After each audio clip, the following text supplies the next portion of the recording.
Chaque année, des milliers de personnes envahissent les côtes méditerranéennes. L'une des destinations touristiques les plus populaires au monde. Une région qui abrite des sites historiques exceptionnels.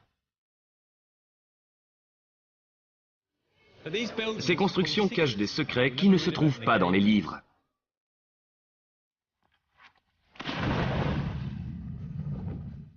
Grâce à quelques démonstrations techniques,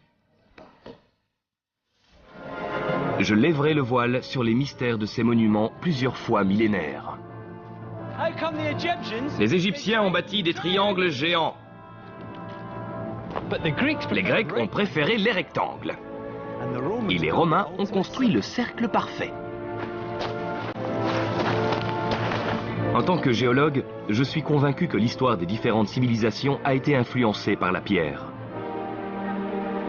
Je vais vous démontrer comment les styles et les formes des plus célèbres monuments anciens reposent sur ce que la nature avait mis à la disposition de la population.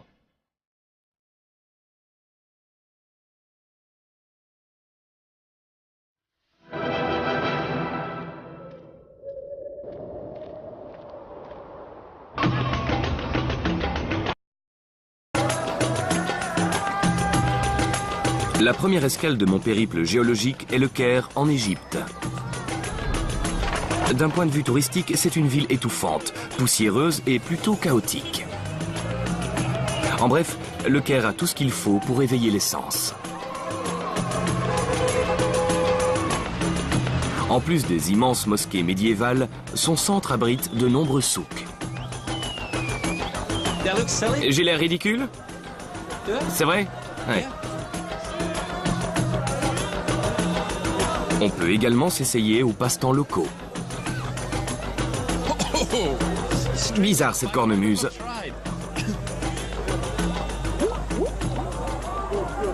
Loin de l'effervescence de l'Égypte moderne, la plupart des visiteurs viennent ici pour admirer l'héritage de ses illustres ancêtres. Et je pense à un site bien particulier. Ce qu'on vient tous voir, c'est la dernière des 7 merveilles du monde qui est encore sur pied.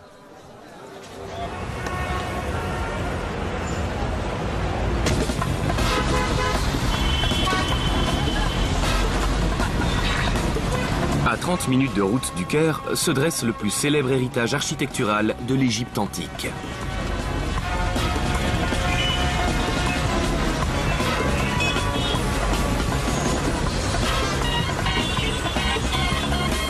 Le trajet est un peu périlleux.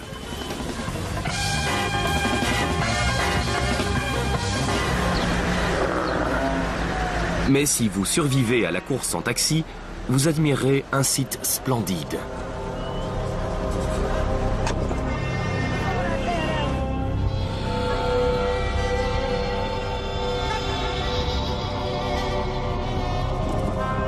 Ce sont les fameuses pyramides de Gizeh, datant de la 4e dynastie des pharaons. La plus imposante est la Grande Pyramide. Haute de plus de 146 mètres à l'origine, elle a été bâtie sous le règne du pharaon Khéops et achevée vers 2530 avant Jésus-Christ.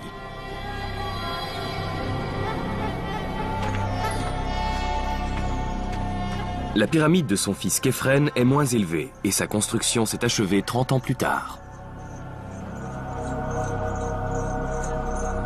La plus petite des 3 principales pyramides est celle de Mykérinos, terminée vers 2470 avant Jésus-Christ. Savoir qui a construit quoi et quand est très intéressant, mais pour être honnête, je m'y perds un peu dans tous ces noms et toutes ces dates. D'un point de vue géologique, les guides oublient toujours de mentionner les éléments les plus intéressants. Les pierres. Vous savez d'où viennent les pierres ayant servi à la construction de la pyramide? Je ne sais pas, mais ces messieurs là-bas savent tout. On le sait peut-être en russe, mais pas en anglais. Vous parlez anglais? Non. Un petit peu? Non? Rien? C'est pas vrai. Je voudrais savoir d'où viennent les pierres de la pyramide. Ce sont de très belles pyramides. Et ils me prennent pour un fou. Personne ne sait d'où viennent ces pierres. C'est vraiment frustrant. Sincèrement, je ne sais pas. Je ne sais pas, non.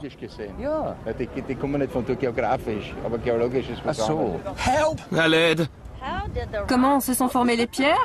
Je sais pas, dites-nous. Ces énormes blocs de pierre n'ont pas toujours été inertes comme ils le sont aujourd'hui. Et ils n'étaient pas aussi secs et poussiéreux. Autrefois, il s'agissait de créatures vivantes évoluant dans les océans.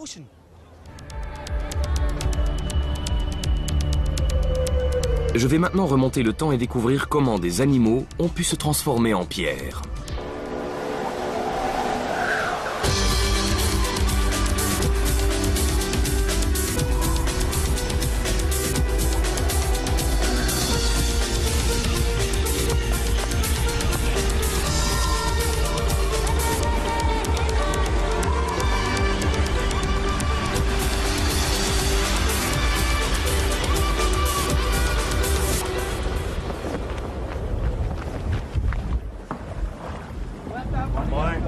Imaginez que je suis revenu à l'ère Éocène, un bond dans le passé de 50 millions d'années. Oui, je sais, les bateaux n'existaient pas à l'époque, mais on va faire comme si. Donc les dinosaures s'étaient éteints et cette partie du monde était plus humide qu'aujourd'hui.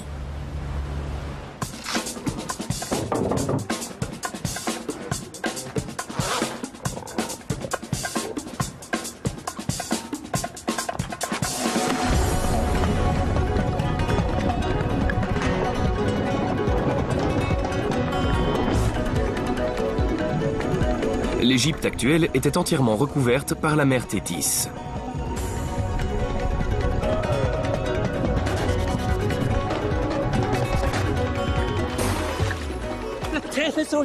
La Tétis était immense.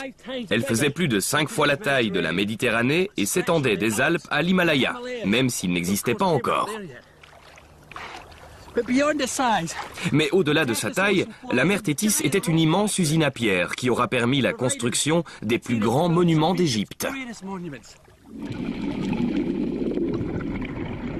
La matière première de cette usine subaquatique était la faune marine. La Tétis regorgeait de créatures dont les descendants peuplent encore les océans aujourd'hui. Mais seules certaines espèces ont contribué à la création des pierres utilisées pour la construction des pyramides.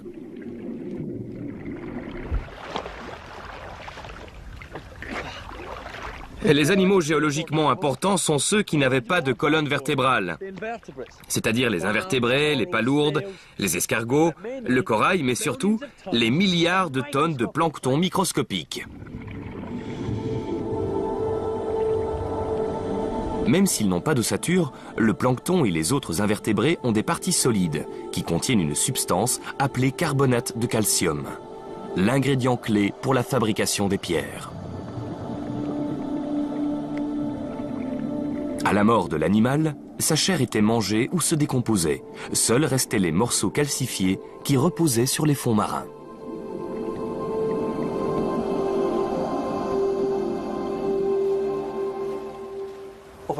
Pendant des millions d'années, des tonnes et des tonnes de restes d'animaux se sont accumulés dans les profondeurs. Imaginez cela comme un sandwich géologique dont les restes seraient des animaux sans vie. Non, pas ça, je vais prendre ça. Non, je veux prendre ça. Oui, on y est presque. Ah non, je ne veux pas ça, ça a l'air répugnant. Ok. Doucement mais sûrement, les couches d'animaux morts ont été écrasées et compactées. Pas par une main géante, mais par le poids de l'accumulation permanente des corps. Les animaux marins se déposaient sur le sol sous forme de fragments ou de sédiments, créant une sorte de sandwich de pierre façonné sur des millions d'années. Ce sont les roches sédimentaires. Ce qui était autrefois des créatures marines vivantes se sont transformées en une sorte de roche sédimentaire appelée calcaire. Parfois, si on regarde bien, on peut voir que cette roche sédimentaire cache encore des restes d'animaux.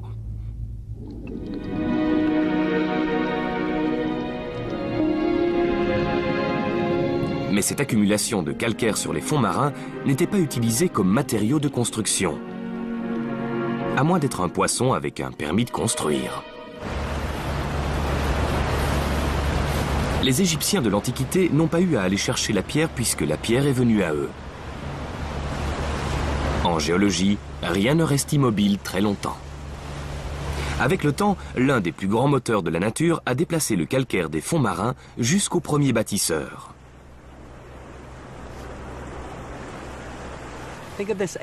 Imaginez que cet œuf soit la Terre. La coquille est la croûte terrestre, mais elle n'est pas solide. Elle se casse en un certain nombre de morceaux appelés plaques lithosphériques. Celle-ci, c'est la plaque africaine qui dérive au nord vers la plaque eurasienne.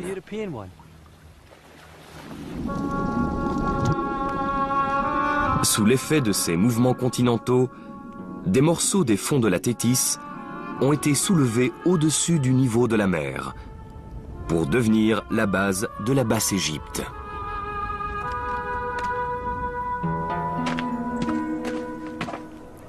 À Gizeh, c'est avec cette même roche calcaire que les pharaons ont décidé de bâtir leurs pyramides.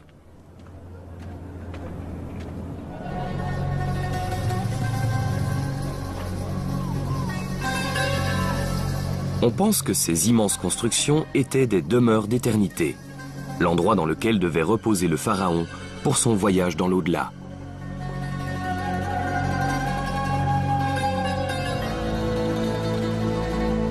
Obsédés par la vie après la mort, les pharaons pensaient que pour garantir l'immortalité de leur esprit, leur corps devait être préservé pour l'éternité.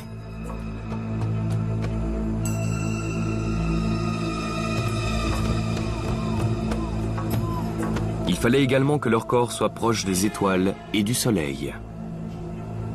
Et pour permettre l'ascension de leur esprit vers le ciel, leur maison funéraire devait être la plus haute possible. D'un point de vue géologique, il existe une explication beaucoup plus pratique à la construction des pyramides.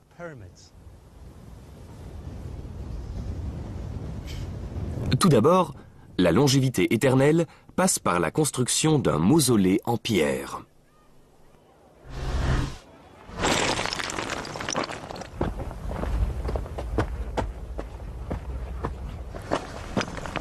Grâce aux phénomènes géologiques, les pharaons avaient une énorme quantité de roches calcaires à leur disposition.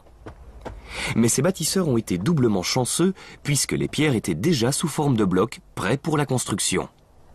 Une division naturelle due à l'énorme collision entre l'Afrique et l'Europe. Imaginez que cette barre de chocolat soit une couche de calcaire située à l'avant de la plaque africaine. À cause de la collision, la plaque africaine passe sous la plaque eurasienne. Maintenant, si j'exerce une pression, on peut voir qu'il se forme une série de fissures. En exerçant cette pression vers le bas avec mes doigts, j'envoie une énergie dans la barre qui forme les fissures.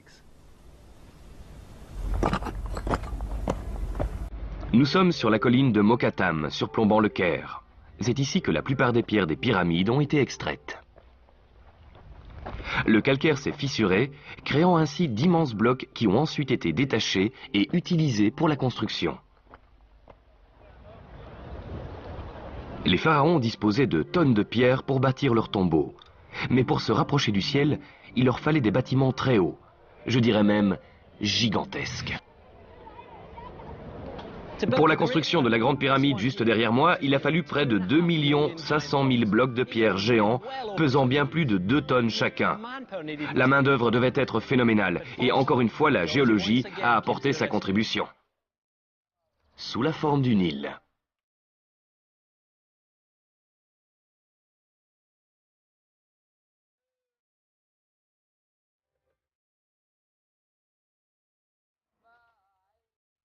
Le Nil est le plus long fleuve du monde et la force vitale de l'Égypte. Sans lui, la civilisation égyptienne ne se serait jamais développée de la même façon.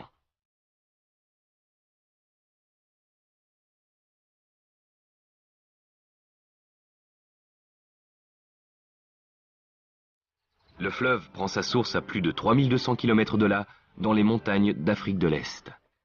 Le Nil traverse toute l'Égypte pour se jeter dans la Méditerranée.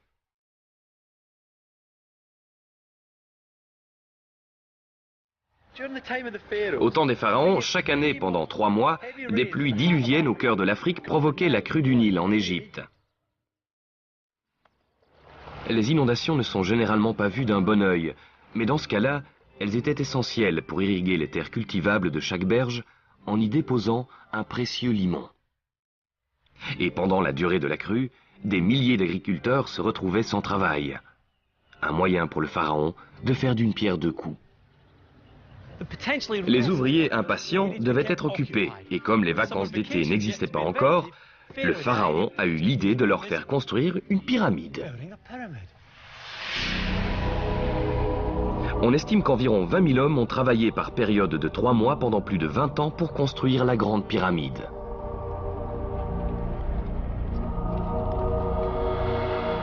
Mais parmi toutes les formes que les pharaons auraient pu choisir pour leur dernière demeure, pourquoi avoir choisi la pyramide? Si vous voulez entasser des pierres le plus haut possible, une seule forme vous permettra d'atteindre cet objectif plus facilement que les autres. Les Égyptiens en étaient-ils conscients? Ce qui est sûr, c'est qu'ils ont choisi d'imiter une forme naturelle. Les montagnes. Les montagnes et les pyramides doivent lutter contre la gravité et supporter leur propre poids. Et la forme triangulaire de la pyramide est très efficace pour répartir la charge. Les pierres situées au sommet n'ont que leur propre poids à supporter. Mais plus bas, là où le poids est plus important, il faut plus de pierres pour supporter leur charge. Les bâtisseurs de pyramides ont profité de la solidité naturelle des pierres sur lesquelles ils ont exercé la même pression que dans les profondeurs de la mer Tétis. Mettez des blocs de calcaire sous pression en les empilant les uns sur les autres et vous obtiendrez une solidité éternelle.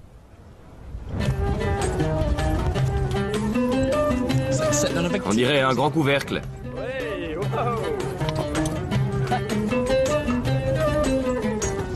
Je ne dis pas que les pyramides ne sont pas d'incroyables créations, mais si je devais me montrer difficile, je dirais qu'elles ont quand même un gros inconvénient. Malgré la taille monstrueuse de ces constructions, l'espace qui se trouve à l'intérieur n'est pas plus grand que ce quart. Je suppose qu'un espace restreint, confortable et facile à entretenir fait l'affaire. Pour un mort. Mais les Égyptiens voulaient également construire de magnifiques monuments où les dieux seraient vénérés par les vivants. Ils ne voulaient pas une tombe triangulaire, mais un temple à toit. Et pour ça, il faut descendre vers le sud. En avant!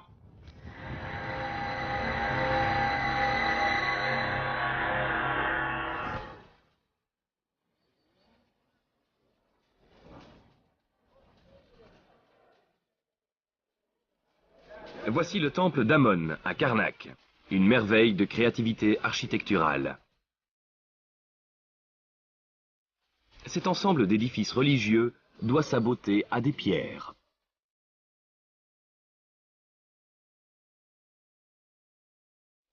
Bâti vers 2000 avant Jésus-Christ sous Sésostris Ier, c'est le plus grand des temples égyptiens.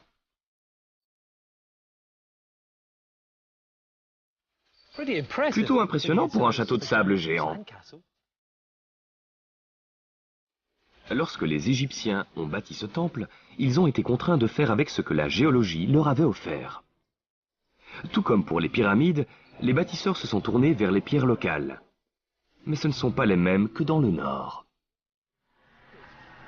C'est à moins d'une journée de voiture au sud des pyramides, mais ici, les Égyptiens ont utilisé une autre roche sédimentaire qu'on appelle le grès. Souvenez-vous qu'il fut un temps où l'Égypte était entièrement immergée sous la mer Tétis. Ce qui deviendra Luxor se trouvait tout près de l'ancienne côte.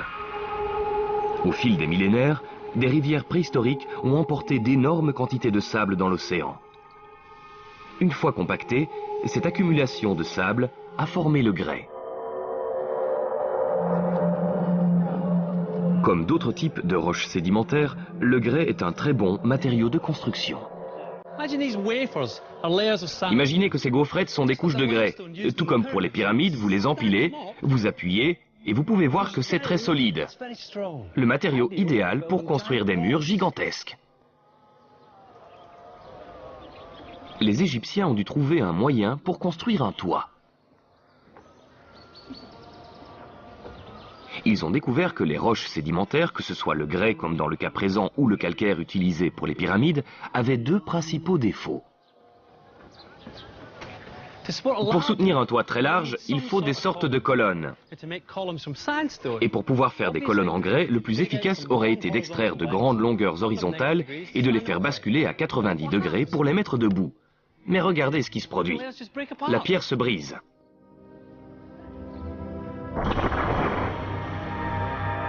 Les roches sédimentaires ne sont solides que lorsqu'elles sont soumises à une pression. Les couches internes étant compressées entre elles, exactement comme au moment de la formation de la pierre. Les bâtisseurs de temples ont donc été obligés de tricher. Cette grande pièce située au centre du temple est appelée la grande salle hypostyle. Pour construire ces colonnes géantes, les Égyptiens ont découpé le grès en blocs arrondis. En les empilant les uns sur les autres, ils ont réussi à créer et à maintenir de très hautes colonnes cylindriques.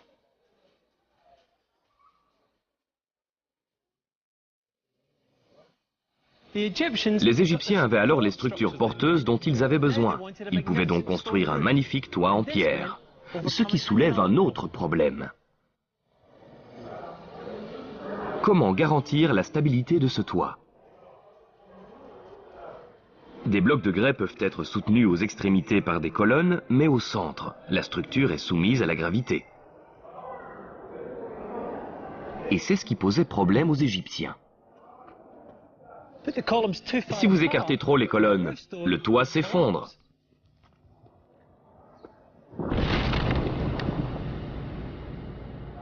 Afin de contourner le problème et de maintenir les blocs de pierre qui s'étendent au-dessus de tout le hall, les bâtisseurs ont entièrement rempli la pièce avec plus de 130 colonnes géantes.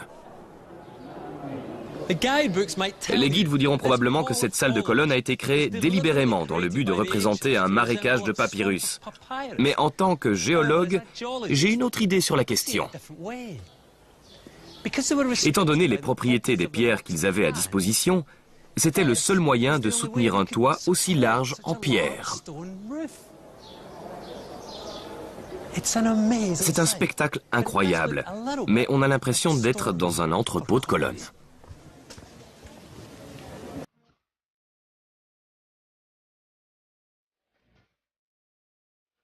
Désireux de créer des temples démesurés, les Égyptiens ont développé la capacité de transformer les pierres en colonnes et en traverses, également appelées poteaux et linteaux, ce qui est devenu le principal moyen de soutenir des toits lourds.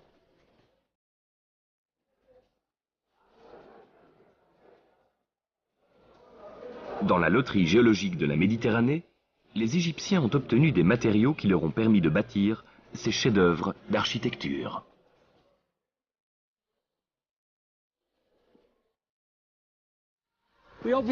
Mais nous ne sommes certainement pas les premiers à admirer ces immenses monuments en pierre. Parmi les premiers visiteurs, on trouve les Grecs, qui n'en sont pas repartis qu'avec des souvenirs. Ce qu'ils ont appris des tailleurs de pierres égyptiens leur a permis de faire encore mieux.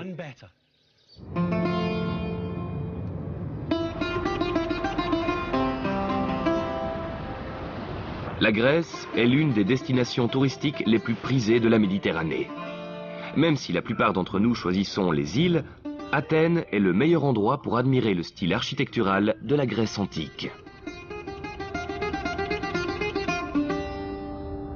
Plus de 1000 ans après la construction de Karnak, la civilisation grecque était en plein essor. Les Grecs voyaient les choses en grand et voulaient construire des monuments impressionnants. Mais tout comme les Égyptiens avant eux, ils ont dû faire avec les matériaux qu'ils avaient à leur disposition. Le climat étant plus humide, de vastes forêts ont poussé sur les collines. Et jusqu'au VIe siècle avant Jésus-Christ, les Grecs se sont servis du bois pour soutenir le toit de leur temple. Mais bien qu'abondant, le bois brûlait et se décomposait facilement. Et sa faible résistance limitait la taille des toits qu'il pouvait soutenir.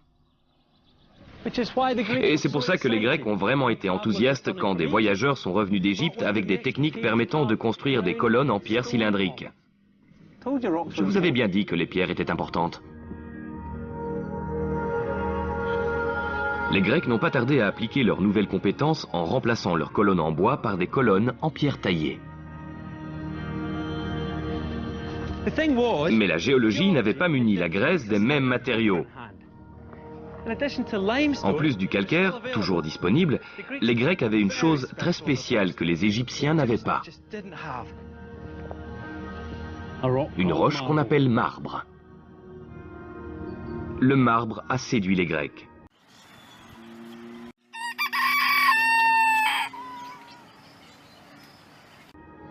Lorsqu'ils l'ont découvert, ils ont abandonné tous les autres matériaux de construction. Et c'est à cette roche que la Grèce antique doit sa renommée architecturale. Le marbre est apparu pour la première fois sous forme de calcaire, mais il y a des millions d'années, un phénomène a transformé un type de roche en un autre.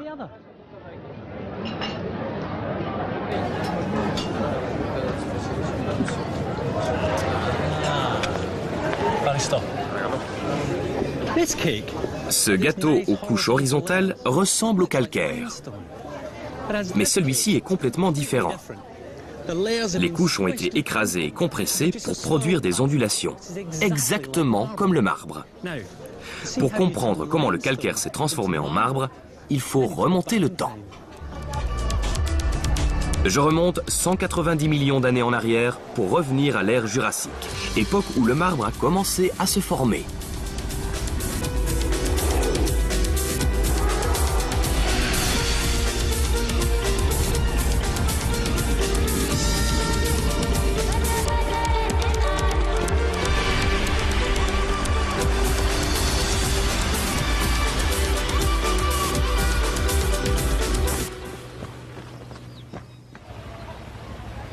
C'est une piscine d'hôtel des plus classiques, mais c'est exactement ce dont j'ai besoin pour expliquer comment la géologie a pu transformer le calcaire en marbre.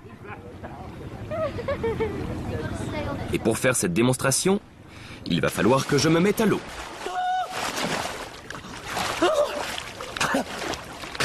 C'est froid! Et il me faut du matériel. Souvenez-vous, la croûte terrestre est divisée en plusieurs plaques.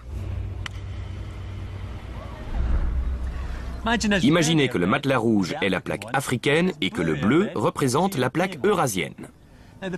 Les plaques se déplacent sur le manteau de la Terre et ces deux-là sont sur le point d'entrer en collision.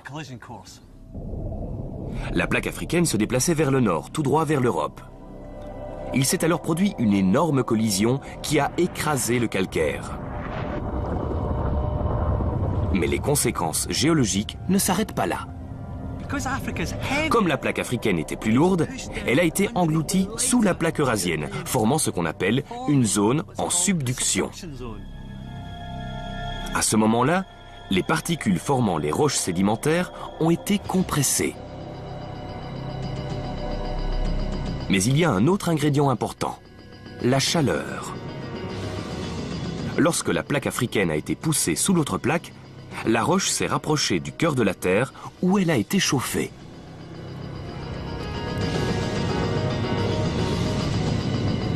La température élevée et la pression ont fait grossir les particules de roche et former de nouveaux cristaux, transformant la roche sédimentaire en roche métamorphique, dont la plus importante pour les Grecs était le marbre.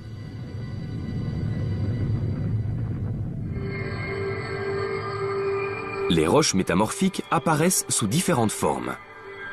Toutes ont été physiquement altérées par la chaleur et la pression que l'on trouve sous la croûte terrestre.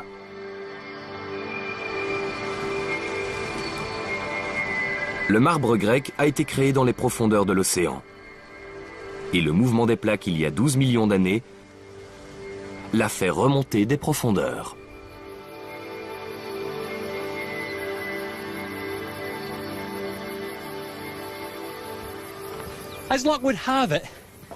Par chance, la nature a offert aux Grecs une immense colline de marbre de qualité. Nous sommes au mont Pentélique, qui se trouve tout près d'Athènes. Et tout ce que vous voyez autour de vous, c'est du marbre. Cette paroi rocheuse fait partie des sites utilisés par les Grecs pour extraire un marbre blanc très pur. Et c'est avec cette roche qu'ils ont bâti certaines de leurs constructions les plus célèbres. Venez voir par là. Ils avaient même une route en marbre pour descendre les pierres jusqu'à la ville.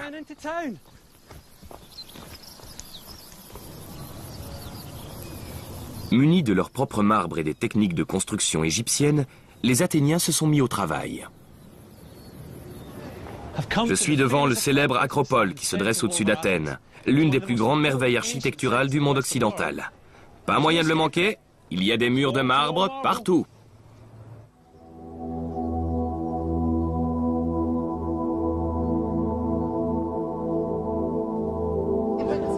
Perché au sommet de ce plateau rocheux se trouve un monument qui incarne plus que n'importe quel autre la gloire de la Grèce antique. Le joyau de l'Acropole est le Parthénon. C'est le plus grand temple de la Grèce continentale et c'est le seul qui soit entièrement construit avec du marbre du Pentélique. Il est dédié à la protectrice d'Athènes, la déesse Athéna. Sa construction a duré 9 ans.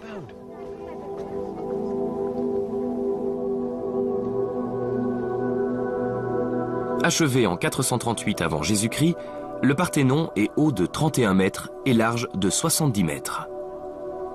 Le temple devait accueillir la statue géante de la déesse. Il fallait donc qu'il soit imposant et fait d'une pierre d'une grande qualité.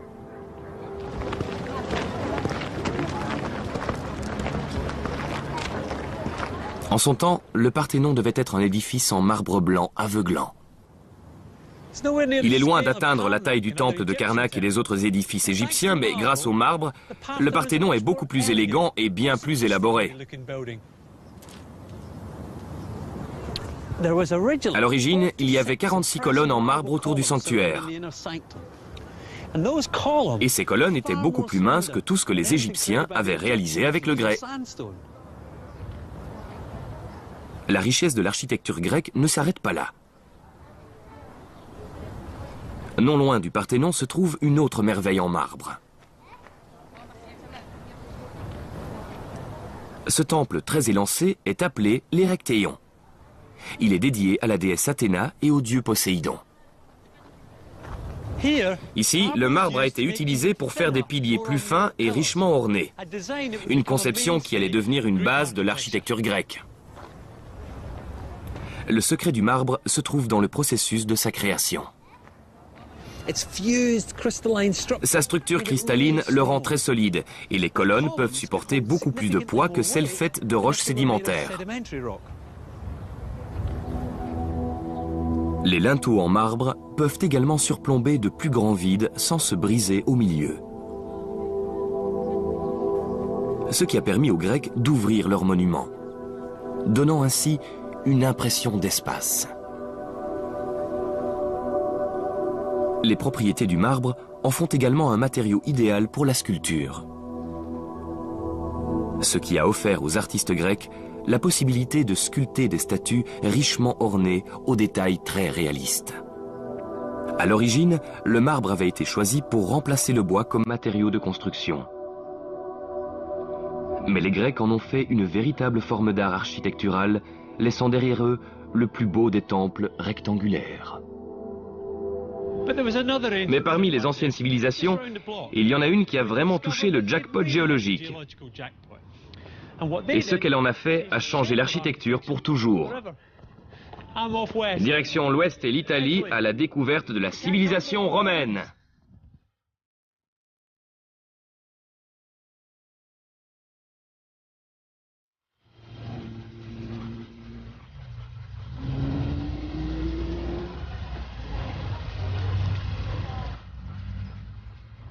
Me voilà au cœur de l'ancien empire romain.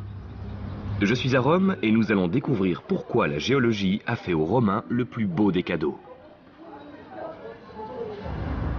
Fondée en 753 avant Jésus-Christ sur les rives du Tibre, Rome est un mélange parfait d'antiquité et de modernité.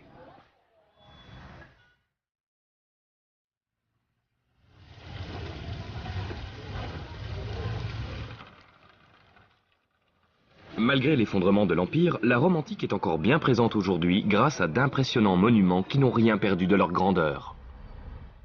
À première vue, on a l'impression que la plupart de leurs constructions étaient faites de briques.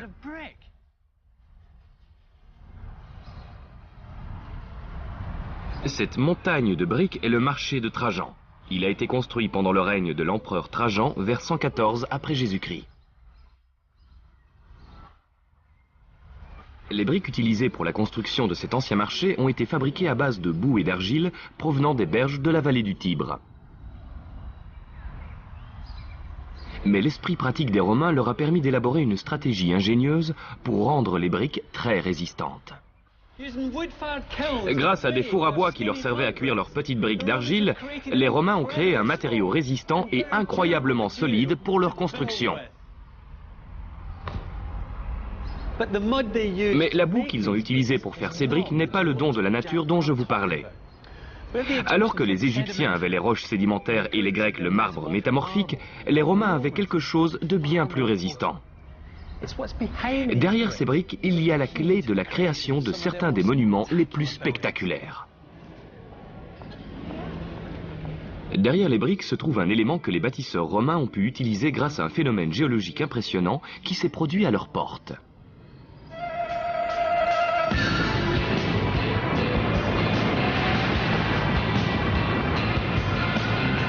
Si vous recherchez un endroit ensoleillé, je ne suis pas sûr que les volcans fassent partie de vos destinations favorites.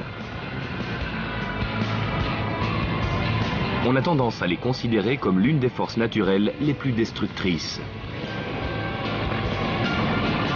Balayant des édifices, des villes et même des civilisations plutôt que de permettre leur création. Vous ne le voyez pas à cause de tous ces nuages, mais je suis sur le mont Vésuve, bordant la baie de Naples, quelque part par là. Et bien qu'il soit encore en activité, aucun danger n'a été signalé pour le moment. Mais en 79 après Jésus-Christ, il y a eu une énorme éruption. Deux de ses plus célèbres victimes sont Herculanum et Pompéi. L'éruption du Vésuve a tué des milliers de personnes en quelques minutes, leur chair vaporisée par l'intense chaleur.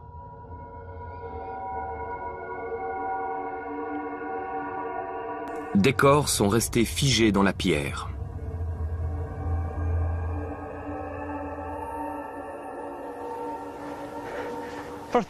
Les volcans de la région sont entrés en éruption pendant des milliers d'années avant la disparition de Pompéi.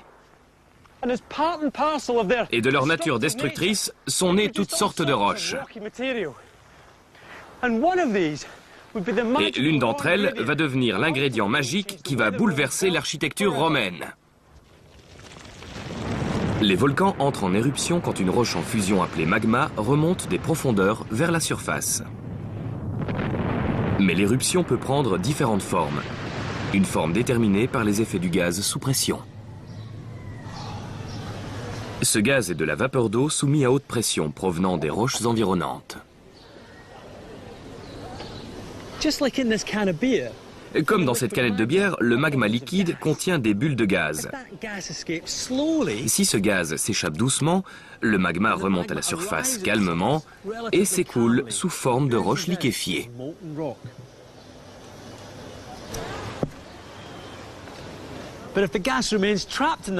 Mais si le gaz reste prisonnier du magma, la pression monte. Et quand le magma émerge, le gaz s'échappe d'un coup.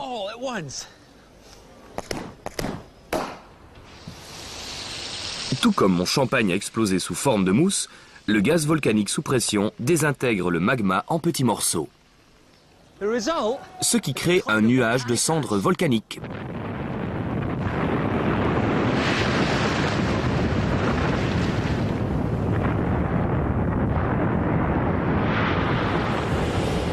C'est exactement ce qu'il se produit chaque fois qu'il y a une éruption volcanique dans cette région toujours active qu'est la Campanie, près de la ville de Pouzzoles, dans la province de Naples.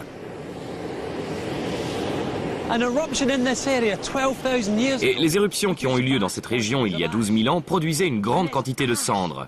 Et c'est de cette cendre, ces minuscules fragments de roche, dont je vous parlais tout à l'heure. Les bâtisseurs romains de l'Antiquité se sont dit qu'ils pouvaient tirer profit de cette cendre volcanique. En faisant leur mortier, ils ont découvert qu'au lieu de mélanger de la chaux et du sable, ils pouvaient obtenir un meilleur résultat en combinant la chaux à la cendre. Les Romains ont créé un mortier extrêmement solide, qui résistait même à l'humidité. Il semblerait que l'explosion produisant la cendre volcanique lui ait donné des propriétés chimiques particulières.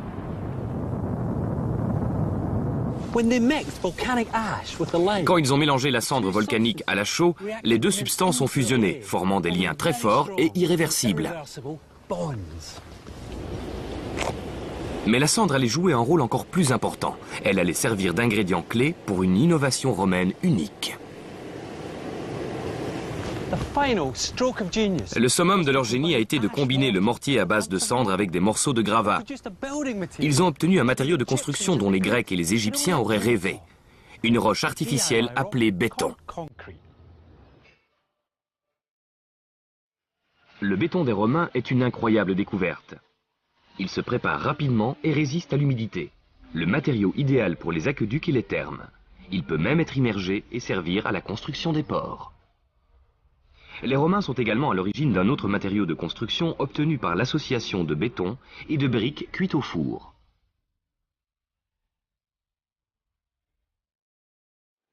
Et ne vous laissez pas aveugler par tout ce marbre qui cache bien souvent ce fameux mélange. Grâce à sa malléabilité, le béton a permis de donner de nouvelles formes aux bâtiments. C'est à partir de cette découverte que les Romains ont commencé à créer des arches.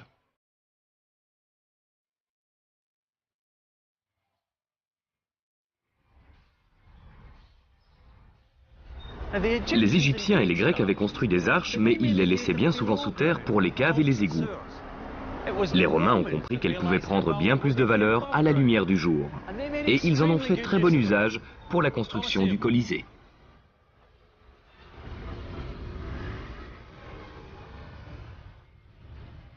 Achevé en 80 après Jésus-Christ, sous le règne de l'empereur Titus, le Colisée était le lieu dédié au divertissement puisqu'il pouvait accueillir 50 000 spectateurs.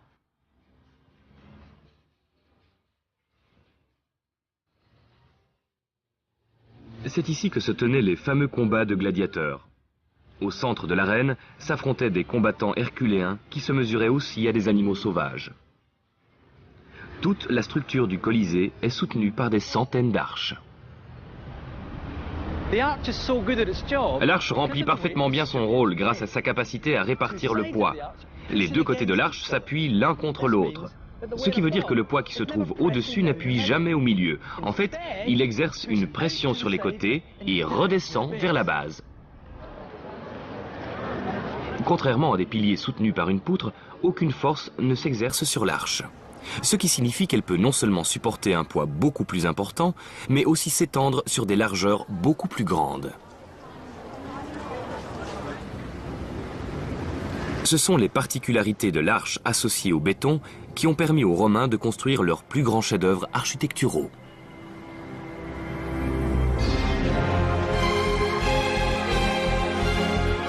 Voici le Panthéon, le roi des temples romains. Au cœur de la ville, il est l'une des constructions les mieux préservées de la Rome antique.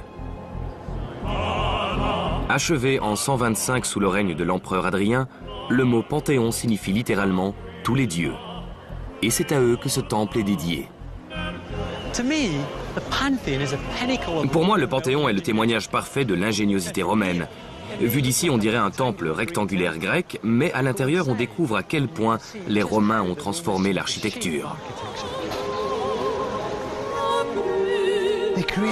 Ils ont créé une immense pièce circulaire surplombée d'un énorme dôme en béton. Cette construction géante a un toit qui s'étend sur plus de 45 mètres de diamètre. Il s'agit de la travée la plus large de l'Antiquité. Et il faudra attendre plus de 1000 ans pour que cet exploit soit surpassé. Au milieu du toit se trouve une immense ouverture appelée oculus, ce qui permet au soleil d'entrer dans le bâtiment tout au long de la journée.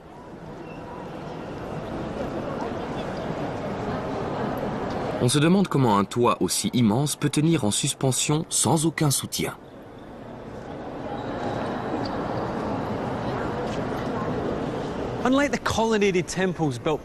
Contrairement aux temples à colonnes des Grecs ou à la salle hypostyle des Égyptiens, les Romains ont bâti un monument avec un immense espace intérieur dont le toit n'a aucun soutien.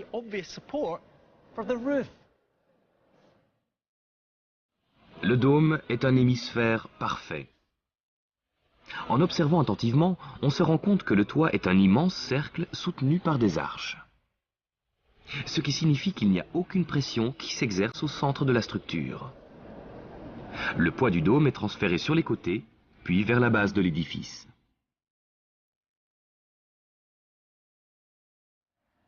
Plus bas, la structure est soutenue par une série d'arches en briques et en béton construites dans les murs.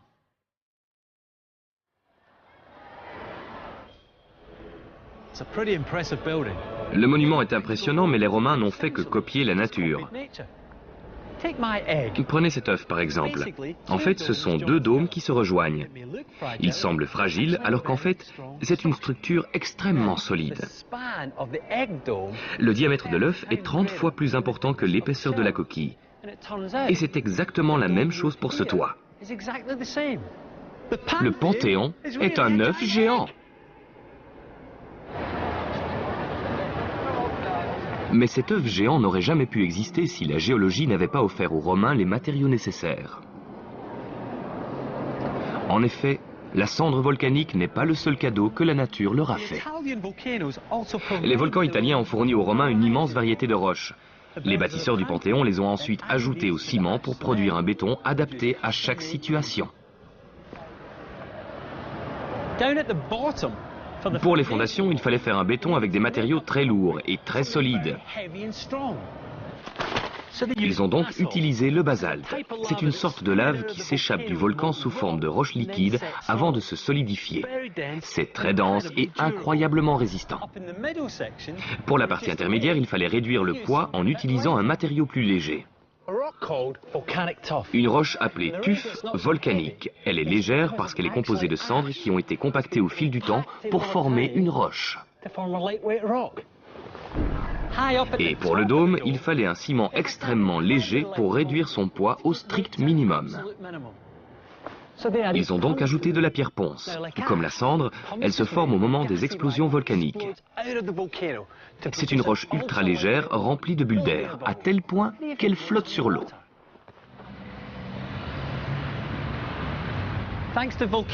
Grâce aux volcans, les Romains ont pu construire un édifice unique en forme de dôme. Le Panthéon est probablement l'une des plus grandes réussites de l'architecture romaine et ça a été un exemple pour les constructions à venir.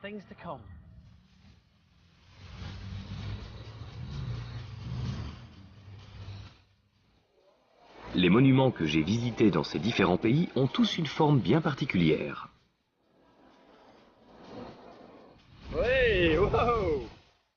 Et selon moi, ces choix ne sont pas seulement dus aux croyances et aux traditions d'une civilisation.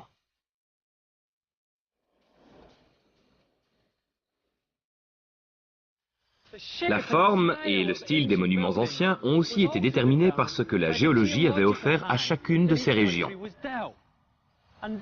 Et c'est une loterie qui a commencé il y a des millions d'années avant même l'apparition de l'homme, au moment où la Méditerranée s'est formée.